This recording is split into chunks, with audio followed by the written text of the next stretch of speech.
नमस्कार दोस्तों, स्वागत है आपका हमारे YouTube channel vision RAS academy पे। आज हम विज्ञान के विभिन्न तथ्यों के बारे में जानकारी करेंगे जो कंपटीशन के लिए बहुत ही महत्वपूर्ण है। कंपटीशन के लिहाज से अगर देखा जाए तो वर्तमान में कंपटीशन जो पेपर आते हैं उनका प्रारूप काफ़ी बदल चुका है। विज्ञान एक अपने आप में महत्वपूर्ण विषय हो चुका है जहाँ से बहुत से प्रश्न पूछे जाते हैं। अतः आज के इस वीडियो में हम विज्ञान के विभिन्न तथ्यों के बारे में जानकारी प्राप्त करते हुए प्रश्नों को किस तरह से सॉल्व किया जाना चाहिए उनके बारे में भी जानकारी हम करेंगे। सबसे पहले हमारे जहन में एक सवाल आता है कि विज्ञान क्या है। तो दोस्तों, विज्ञान की अगर बात करें तो विज्ञान को हम तोड़ देते हैं दो शब्दों में, दो भागों में, वी प्लस ज्ञान। वी प्लस ज्ञान, वी का मतलब हो गया विशिष्ट। संस्कृत में भी इसके लिए परिभाषा लिखी गई है, विशिष्ट ज्ञानम एव विज्ञानम अस्ति, यानी विशिष्ट ज्ञान ही क्या है, विज्ञान है। अब ये विशिष्ट ज्ञान हमें प्राप्त कहाँ से हुआ, यानी अगला सवाल हमारे सामने आता है कि ये विज्ञान जो है या विशिष्ट ज्ञान है वो हमें कहाँ से मिला, कैसे मिला। इनको हम देखते हैं कैसे मिला। इसके लिए वैज्ञानिकों ने क्या किए, प्रयोग किए। अब प्रयोग किए, कहाँ किए, किस पर किए, ये प्रयोग किए हैं प्रकृति पे। प्रकृति पे प्रयोग किए तो उन प्रकृति पे प्रयोग करने की जो प्रकृति है वो कैसी रही। प्रकृति पर जो प्रयोग किए गए वो किए गए थे क्रमबद्ध तरीके से। जो प्रयोग किए गए हैं वो क्रमबद्ध तरीके से किए गए। अब क्रमबद्ध तरीके से जो प्रयोग किए गए उनसे हमें जो ज्ञान मिलता है या जो निष्कर्ष मिलता है, जो रिजल्ट मिलता है, उस निष्कर्ष को या उस ज्ञान को ही विशिष्ट ज्ञान यानी विज्ञान कहा जाता है। तो विज्ञान की परिभाषा क्या हो गई, सामान्य शब्दों में कहें तो विशिष्ट ज्ञान ही क्या है, विज्ञान है। लेकिन अगर विज्ञान के आधार पर देखें तो विज्ञान क्या है, प्रकृति पर किए गए क्रमबद्ध प्रयोगों से अर्जित ज्ञान या निष्कर्ष को ही हम क्या कहते हैं, विज्ञान कहते हैं। अब हम विज्ञान के प्रकारों की चर्चा करें तो वर्तमान में हम मूलतः विज्ञान को तीन भागों में बांट सकते हैं। विज्ञान जो है वो तीन प्रकार की हो सकती है, जिसमें पहला है आपका भौतिक विज्ञान, दूसरी विज्ञान जो है वो है रसायन विज्ञान, और तीसरी विज्ञान जो है वो हो गई जीव विज्ञान।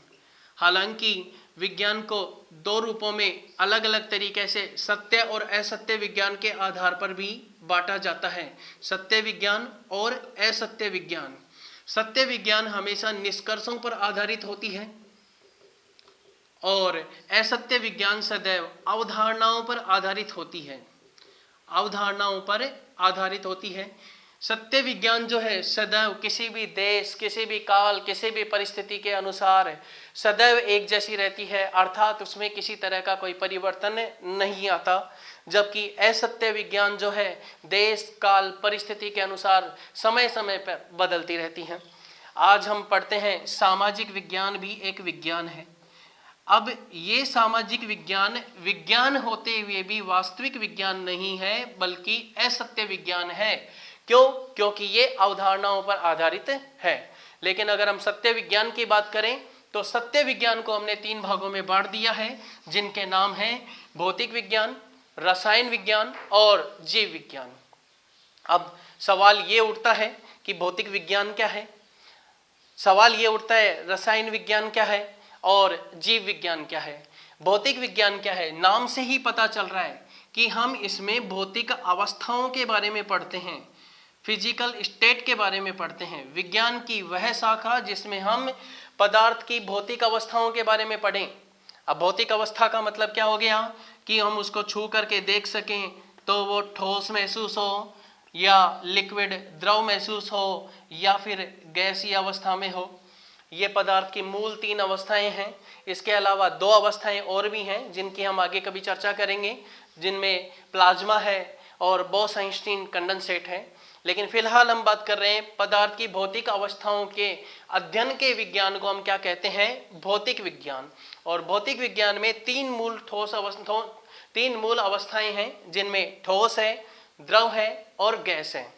भौतिक विज्ञान का जो जनक है वो किसे कहा जाता है?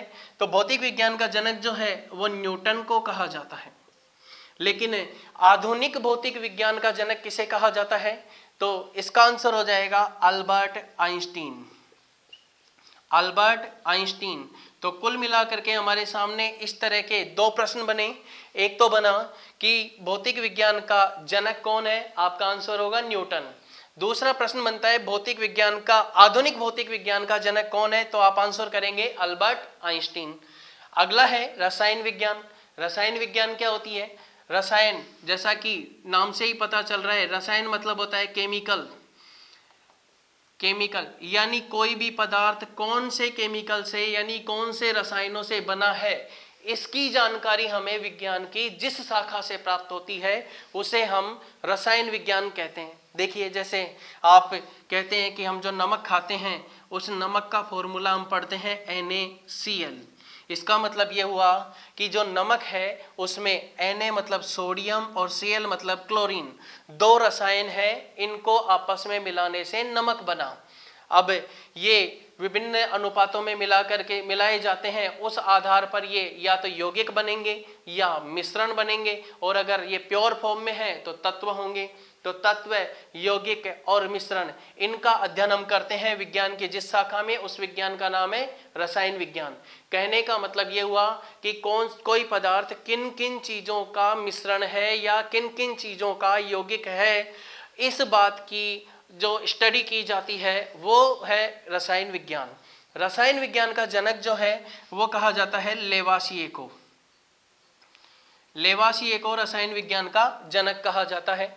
अगला है जीव विज्ञान। नाम से ही पता चल रहा है, जीव मतलब लाइफ, यानी जिनके अंदर जीवन हो उसके बारे में जो हम स्टडी करते हैं, जिस विज्ञान की शाखा में करते हैं उसे हम कहते हैं जीव विज्ञान। अब लाइफ दो तरह की चीज देखने को मिलती है हमें। एक तो हमें पेड़ पौधों में देखने को मिलती है लाइफ, और दूसरा जो है वो जीव जंतुओं में देखने को मिलती है। जीव जंतु या एनिमल्स हम कह सकते हैं। मनुष्य भी एक सामाजिक प्राणी है, एनिमल है, ठीक है। तो एनिमल्स के अंदर और प्लांट्स के अंदर, पेड़ पौधों के अंदर। तो जीव विज्ञान को हम दो भागों में बांटेंगे। एक तो जीव विज्ञान यानी बायोलॉजी, एक तो हो जाएगा आपका बायोलॉजी, और दूसरा जीव विज्ञान या जंतु विज्ञान जिसे कह सकते हैं, और दूसरा जो पेड़ पौधे जो हैं वो हो गया आपका बॉटनी या वनस्पति विज्ञान। देखिए, अब यहाँ से भी इनके जनकों के बारे में प्रश्न पूछे जा सकते हैं। जीव विज्ञान का जनक वैसे तो साइंटिफिक नहीं थे, साइंटिस्ट नहीं थे, लेकिन अरस्तु को इनका जनक माना जाता है। जीव विज्ञान का या जंतु विज्ञान का जनक अरस्तु को माना जाता है, जबकि वनस्पति विज्ञान का जनक कहा जाता है थियोफ्रेस्ट को। थियोफ्रेस्ट को। तो कुल मिलाकर के हमारे सामने ये चीजें क्लियर हो चुकी हैं कि विज्ञान है क्या, विज्ञान कितने प्रकार की होती है, और विज्ञान जो है सत्य और असत्य आधार पर भी है। इसे कितने भागों में बांटा गया है? तो सत्य विज्ञान जो है वो तीन प्रकार की है, भौतिक विज्ञान है, रसायन विज्ञान है और जीव विज्ञान है। आज के हम इस वीडियो में जीव विज्ञान से संबंधित जो टॉपिक पढ़ने जा रहे हैं वो है मानव शरीर तंत्र। तो मानव शरीर तंत्र होता क्या है, मानव शरीर क्या है, इससे संबंधित जो जानकारी है वो विभिन्न प्रतियोगी परीक्षाओं में पूछी जाती है। बहुत अच्छे प्रश्न पूछे जाते हैं और कंसेप्ट बेस पे होते हैं, तो इनको हम यहाँ समझने की कोशिश करेंगे। देखते हैं मानव शरीर। देखिए, मानव शरीर जो है वो किससे मिलकर के बना हुआ है। अगर हम बात करें मानव शरीर की, तो मानव शरीर जो है वो फाइनल पोजीशन है। इसके जस्ट छोटा पार्ट कौन सा होगा, या मानव शरीर किनसे मिलकर के बना होता है? मानव शरीर बना होता है तंत्रों से। मानव शरीर बना होता है किससे? तंत्रों से, यानी सिस्टम से। तंत्र किससे मिलकर के बने हुए होते हैं? तो तंत्र मिलकर के बने होते हैं दोस्तों अंगों से। तंत्र किससे मिलकर के बने हुए होते हैं? अंगों से। और अंग किससे मिलकर के बने होते हैं? उत्तकों से। उत्तक किससे मिलकर के बने होते हैं? कोशिका से। आपने बचपन में या जब आप एकेडमिक क्लास में थे आपने खूब पढ़ा है मनुष्य के शरीर की सबसे छोटी इकाई क्या है? कोशिका। लेकिन ये कहना गलत होगा कि मनुष्य के शरीर की सबसे छोटी इकाई कोशिका है। क्यों? क्योंकि कोशिका में हम पढ़ते हैं माइटोकॉन्ड्रिया के बारे में, लाइसोसोम के बारे में, और भी बहुत सारे पार्ट्स हैं, न्यूक्लियस वगैरह के बारे में, नाभिक केंद्रक वगैरह के बारे में पढ़ते हैं, गुणसूत्रों के बारे में पढ़ते हैं, डीएनए के बारे में पढ़ते हैं, तो फिर छोटे पार्ट तो वो होने चाहिए। तो यहाँ ये कहना गलत होगा कि मनुष्य के शरीर की सबसे छोटी इकाई कोशिका है, यानी मनुष्य के शरीर की सबसे छोटी इकाई कोशिका है तो सही, लेकिन कोशिका भी कौन सी है, ये जो है वो प्रकार्यात्मक है। मनुष्य के शरीर की सबसे छोटी प्रकार्यात्मक मतलब फंक्शनल यूनिट जो है, और संरचनात्मक स्ट्रक्चरल संरचनात्मक जो इकाई है वो सबसे छोटी इकाई क्या है, कोशिका। कोशिका की खोज किसने करी थी, तो यहाँ पर हम दो प्रश्न बना सकते हैं। एक तो है निर्जीव कोशिका की खोज और एक है सजीव कोशिका की खोज। सबसे पहले जो कोशिका खोजी गई थी वो थी निर्जीव कोशिका, रॉबर्ट हुक ने इसकी खोज की थी। कमेंट बॉक्स में आप बताएंगे सजीव कोशिका की खोज किसने की थी। ठीक है, चलिए अब कोशिकाएं, अब ये कोशिकाएं मिलकर के क्या बनाती हैं, उत्तक बनाती हैं, लेकिन कौन सी कोशिकाएं मिलकर के बनाएंगी, तो यहाँ सवाल बनता है कि ये जो कोशिकाएं होंगी वो समान कोशिकाएं होंगी। अब समान भी कौन सी, समान कार्य करने वाली होनी चाहिए, पहली बात। दूसरी, समान संरचनात्मक होनी चाहिए, दोनों बात, क्योंकि हमने कोशिका के बारे में पढ़ा। कोशिका क्या है, शरीर की सबसे छोटी प्रकार्यात्मक और संरचनात्मक इकाई, यानी जो कोशिका मिलकर के उत्तक बनाएंगी वो उत्तक समान कोशिकाओं से बनकर के बना होना चाहिए। अब समान कौन से, समान कार्य करने वाली और समान संरचनात्मक कोशिकाएं जो हैं वो ही मिलकर के क्या बनाएंगी, उत्तक बनाएंगी। फिर यहाँ पर वही बात आ जाएगी, समान कार्य करने वाले उत्तकों के समूह को हम क्या कहेंगे, अंग, और समान कार्य करने वाले अंगों के समूह को हम क्या कहेंगे, तंत्र। और सभी प्रकार के तंत्र मिलकर के क्या बना लेंगे, मानव शरीर का निर्माण कर लेते हैं। तो यहाँ पर हमने टॉपिक के बारे में एक चर्चा करी कि मानव शरीर तंत्र होता क्या है। अब मानव शरीर तंत्र होता क्या है उसके बारे में जानने से पहले हमें शरीर की सबसे छोटी इकाई जो प्रकार्यात्मक है, संरचनात्मक है, के बारे में जानकारी होना आवश्यक था। अब हम देखते हैं मानव शरीर के तंत्र। अब मानव शरीर के तंत्र क्या है, यहाँ पर हमने ये परिभाषा तो देख ली कि समान कार्य करने वाले और समान संरचना वाले अंगों के समूह को तंत्र कहा जाता है। अब देखते हैं मानव शरीर के तंत्र में सबसे पहले हम ले लेते हैं रक्त परिसंचरण तंत्र। रक्त परिसंचरण तंत्र को हम यहाँ देख रहे हैं, रक्त परिसंचरण तंत्र को यहाँ देखते हैं। देखिए रक्त परिसंचरण तंत्र, सबसे पहले हमने बात कर ली तंत्र क्या है, तंत्रों की परिभाषा हमने देख ली है।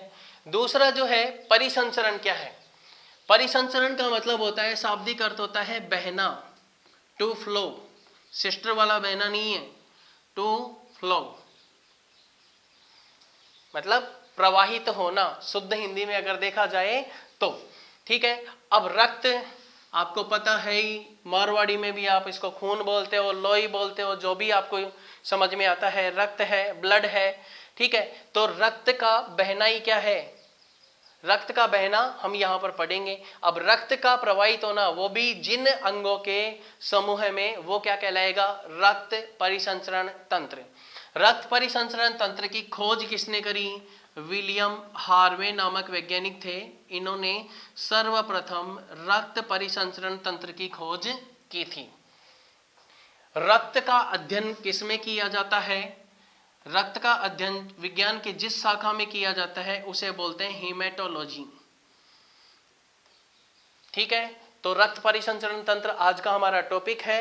इस टॉपिक में हमने पढ़ा तंत्र क्या है, परिसंचरण का शाब्दिक अर्थ क्या होता है, और रक्त जो है उसको अध्ययन को हम क्या कहते हैं, हेमेटोलॉजी। अब हमारा सवाल ये बनता है कि आखिर ये रक्त है क्या। दूसरा, आप बोल रहे हो कि परिसंचरण बहना मतलब प्रवाहित होना, तो प्रवाहित होने के लिए इसको साहब नलिका तो चाहिए, प्रवाहित होने के लिए इसको क्या चाहिए, नलिका चाहिए। अब नलिका चाहिए तो ठीक है साहब, हमारे शरीर में नलिकाएं जो हैं वो रक्त नलिकाओं के रूप में 3 तरह की नलिकाएं देखने को मिलती हैं।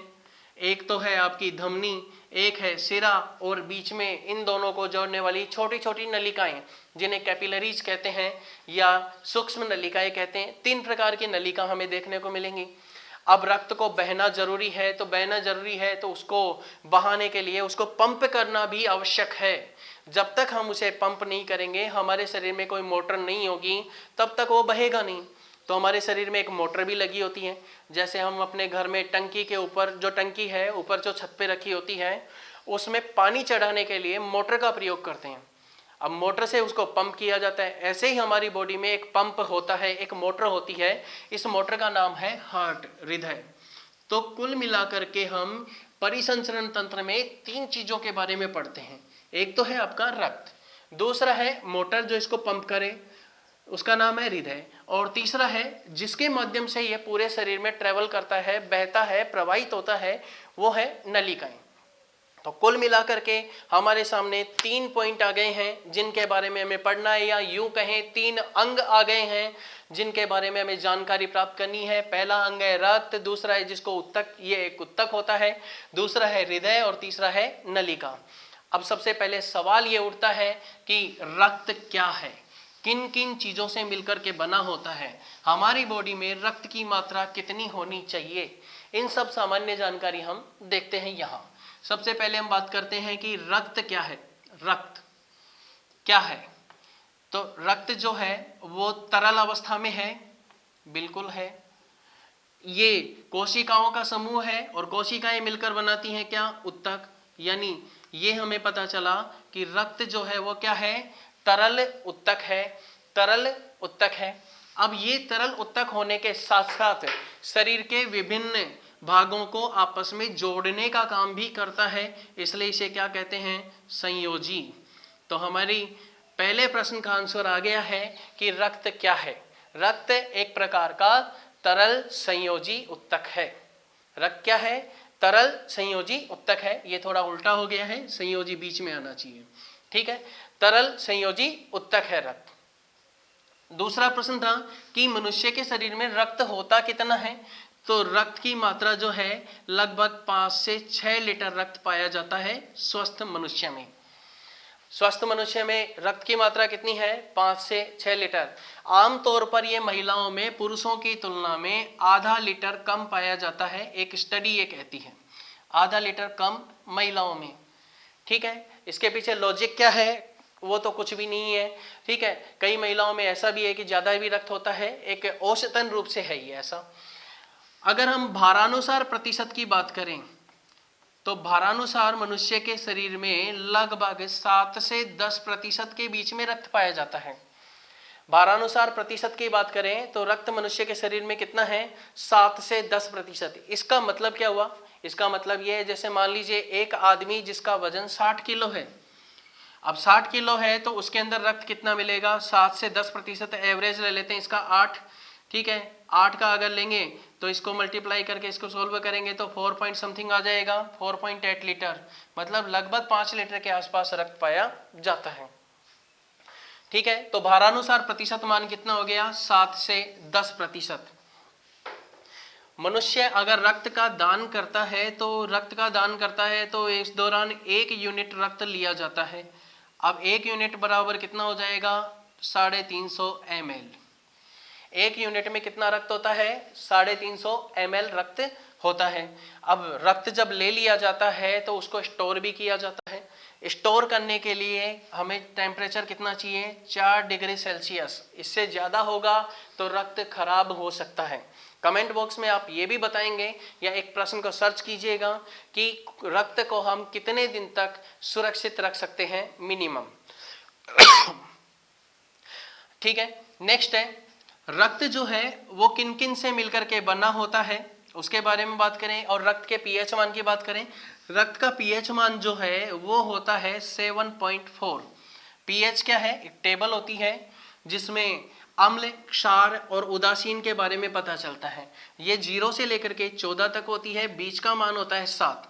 7 वाला जो होता है वो होता है उदासीन, और 7 से ज़्यादा होने पर वो होता है क्षारीय प्रकृति का, और 7 से कम होने पर वो होता है अम्लीय प्रकृति का। अब आंसर जो है पीएच मान वो है 7.4, यानी 7 से ऊपर है, यानी कौन से टेबल में जा रहा है, क्षारीय वाली स्थिति में जा रहा है। लेकिन इसका मान जो है वो 7.4 यानी 7 से थोड़ा सा ज्यादा है, यानी रक्त क्या है, हल्का क्षारीय पदार्थ है।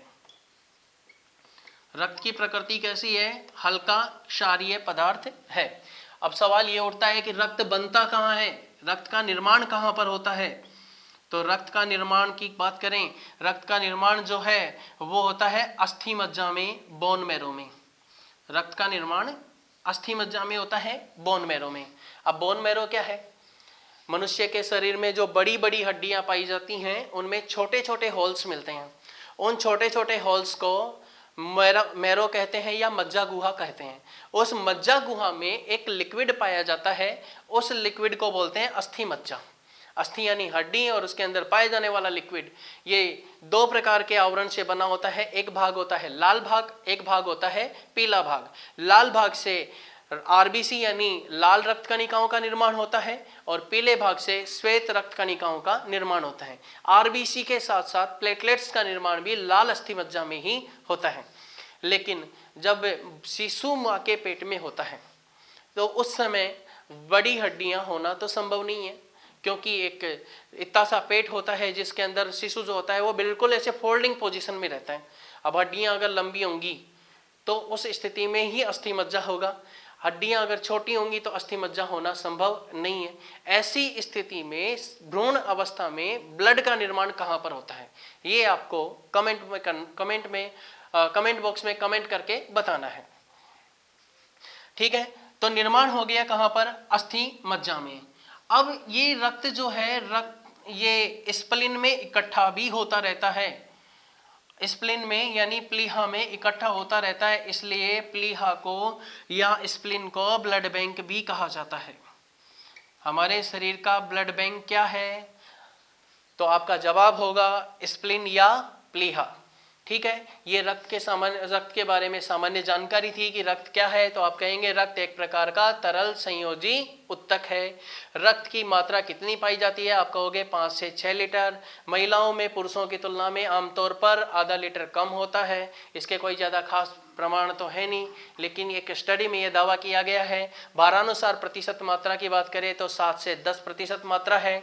अगर 1 यूनिट ब्लड का डोनेट किया जाता है तो कितना रक्त डोनेट किया जाएगा, 350 ml रक्त डोनेट किया जाएगा। और रक्त को निकालने के बाद में कितने टेम्परेचर पे स्टोर किया जाता है, 4 डिग्री सेल्सियस पे स्टोर किया जाता है। रक्त का पीएच मान 7.4 होने के कारण ये हल्का क्षारीय होता है। और रक्त का निर्माण जो है वो अस्थि मज्जा में होता है। और रक्त का जो एकत्रीकरण होता है वो होता है स्प्लीन या प्लीहा में, इसलिए इसे ब्लड बैंक भी कहा जाता है। ये थे रक्त के बारे में सामान्य जानकारी। अब हम बात करेंगे रक्त के संगठन के बारे में, यानी रक्त किन किन चीज़ों से मिलकर के बना होता है या कौन कौन सी चीज़ें इसमें पाई जाती हैं या इनके अवयव कौन कौन से होते हैं, इनको देखें। तो रक्त जो है वो 2 प्रकार के भागों से मिलकर के बना हुआ है। एक भाग है निर्जीव भाग और दूसरा भाग जो है वो है सजीव भाग। निर्जीव भाग और सजीव भाग। निर्जीव भाग की बात करें तो रक्त में निर्जीव भाग है वो है प्लाज्मा। केवल और केवल एकमात्र भाग जो निर्जीव है वो है प्लाज्मा। और सजीव भाग जो है उसको हम नाम देते हैं कणिकाएं। कणिकाओं के लिए एनसीईआरटी की बुक में नाम दिए रखा है संगठित पदार्थ। तो हमें ये भी ध्यान रख लेना है कि संगठित पदार्थ ही क्या है, कणिकाएं हैं। अब कणिकाएं हमारी बॉडी में जो रक्त होता है उसमें कितने प्रकार की देखी गई हैं, तो इसका वर्गीकरण करते हुए आगे कहा गया है कि इसमें 3 प्रकार की कणिकाएं होती हैं। सामान्य नाम इनके हैं आरबीसी, डब्ल्यूबीसी और प्लेटलेट्स। लेकिन अगर इनके साइंटिफिक नाम की बात करें तो आरबीसी है, डब्ल्यूबीसी है और प्लेटलेट्स हैं। प्लेटलेट्स को ही हम क्या कहते हैं, बिंबाणु। प्लेटलेट्स का ही दूसरा नाम क्या है, बिंबाणु। प्लेटलेट्स जो है उसको हम बोलते हैं, चलिए इनके बारे में बाद में चर्चा करते हैं, पहले हम प्लाज्मा के बारे में चर्चा कर लेते हैं। प्लाज्मा क्या है?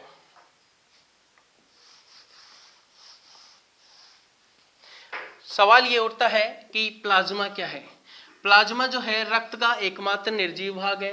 ये रक्त का निर्जीव भाग होने के साथ साथ प्रतिशत मात्रा की बात करें तो कुल रक्त के आयतन का, अगर हम रक्त को 100 भाग मान लें तो उसका लगभग 55 भाग यानी 55% भाग जो है वो प्लाज्मा होता है। बाकी बचा हुआ जो 45% भाग है वो आपकी कणिकाएं या सजीव भाग होता है।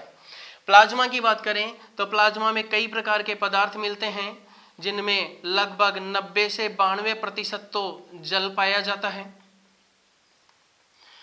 6 से 8% जो है वो इसमें प्रोटीन वगैरह मिलते हैं, और इसके अलावा शेष भाग जो भी थोड़ा बच गया वो कार्बनिक और अकार्बनिक पदार्थों का मिश्रण होता है। तो कुल मिलाकर के हमने देखा कि प्लाज्मा में क्या क्या होता है। 90 से 92% जल होता है, 6 से 8% प्रोटीन होता है, और इसके अलावा बचे हुए भाग कार्बनिक और अकार्बनिक पदार्थ होते हैं। इसके अलावा इसमें कुछ विशेष प्रकार के आयन भी मिलते हैं, जैसे कैल्शियम आयन मिलता है, सोडियम आयन मिलता है, और सोडियम आयन के साथ साथ पोटेशियम आयन भी मिलता है। बाइकार्बोनेट भी हमें देखने को मिलते हैं, और बाइकार्बोनेट वगैरह के साथ साथ और विशेष प्रकार के प्रोटीन भी हमें देखने को मिलते हैं, जो 6 से 8% होते हैं। अब इन प्रोटीनों में कुल मिलाकर के हमें 3 प्रोटीन देखने को मिलते हैं। कौन कौन से हैं देखते हैं। पहला प्रोटीन है फाइब्रिनोजन, दूसरा जो है वो है ग्लोब्यूलिन, और तीसरा जो प्रोटीन हमें देखने को मिलता है वो है एल्बुमिन्स। कुल मिलाकर के हमें 3 प्रकार के प्रोटीन यहाँ पर देखने को मिलते हैं, जो है फाइब्रिनोजन, ग्लोब्यूलिन और एल्बुमिन्स। फाइब्रिनोजन प्रोटीन जो है वो किस काम आता है, ये रक्त का थक्का बनाने में काम आता है, ब्लड का क्लोटिंग, रक्त का थक्का बनाने में काम आता है। ग्लोब्यूलिन प्रोटीन जो है ये शरीर की प्रतिरोधक क्षमता के लिए आवश्यक होता है, रोग प्रतिरोधक क्षमता के लिए, यानी हम डेली बीमार नहीं पड़ते, उसका कारण है हमारी बॉडी की इम्यूनिटी पावर। उस इम्यूनिटी पावर को मेंटेन रखने में काम आता है ग्लोब्यूलिन। और तीसरा जो है वो एल्बुमिन्स, ये रक्त के और ये हमारी बॉडी में परासरण के नियंत्रण में सहायक होता है, परासरण के नियमन में या परासरण के नियंत्रण में सहायक होता है। अब हम देखते हैं कि रक्त का थक्का जो है वो बनाने में सहायक होता है फाइब्रिनोजन प्रोटीन। इस फाइब्रिनोजन प्रोटीन को यदि हम इस प्लाज्मा से बाहर निकाल दें तो शेष बचा हुआ सारा भाग जो है उसे कहेंगे हम सीरम। शेष बचे हुए भाग को हम क्या नाम देते हैं, सीरम। ये कैसा होता है, हल्का पीला द्रव होता है। आपने नोट किया होगा जब आपके चोट लगती है तो चोट लगने के कुछ समय पश्चात जिस जगह चोट लगी है उस जगह हल्का पीला सा एक पानी सा निकल आता है। ये हल्का पीला पानी जो है वही क्या है, सीरम है। इसका काम क्या है, जो फाइब्रिनोजन निकल गया था ये फाइब्रिनोजन निकलने के बाद में बन जाता है फाइब्रिन में। किस में बदल जाता है, फाइब्रिन में। फाइब्रिन क्या है, धागे नुमा जाल, एक जाल बन जाता है। अब धागे नुमा जाल बन जाता है, यूं समझिए जैसे चाय छानने वाली छलनी है, उस छलनी में जो जाली होती है उस तरह से ये जाली नुमा आकृति में बदल जाता है। अब ऐसी स्थिति में ये जो सजीव भाग है जिनका नाम कणिकाएं, ये कणिकाएं इस धागे नुमा जाल से बाहर नहीं आ पाती हैं। तो कौन आ पाता है, केवल और केवल द्रव आ पाता है। तो द्रव कौन सा बचा, सीरम। ये सीरम जो है उस धागे नुमा जाल के ऊपर आ जाता है और धीरे धीरे सूखने लगता है, और सूख करके ये खरोंट के रूप में बदल जाता है, यानी ये रक्त के थक्के को गाढ़ा बनाने के काम आता है। क्लियर है। तो प्लाज्मा क्या है, रक्त का एकमात्र निर्जीव भाग है जिसकी मात्रा जो है 55% पाई जाती है। इसमें 90 से 92% जल पाया जाता है, 6 से 8% प्रोटीन मिलता है। इसके अलावा कार्बनिक और अकार्बनिक पदार्थ इसमें पाए जाते हैं। इसके अलावा इसमें विभिन्न प्रकार के आयन जैसे कैल्शियम आयन है, सोडियम आयन है, पोटेशियम आयन है, बाइकार्बोनेट है, इस तरह की चीज़ें भी हमें देखने को मिलती हैं।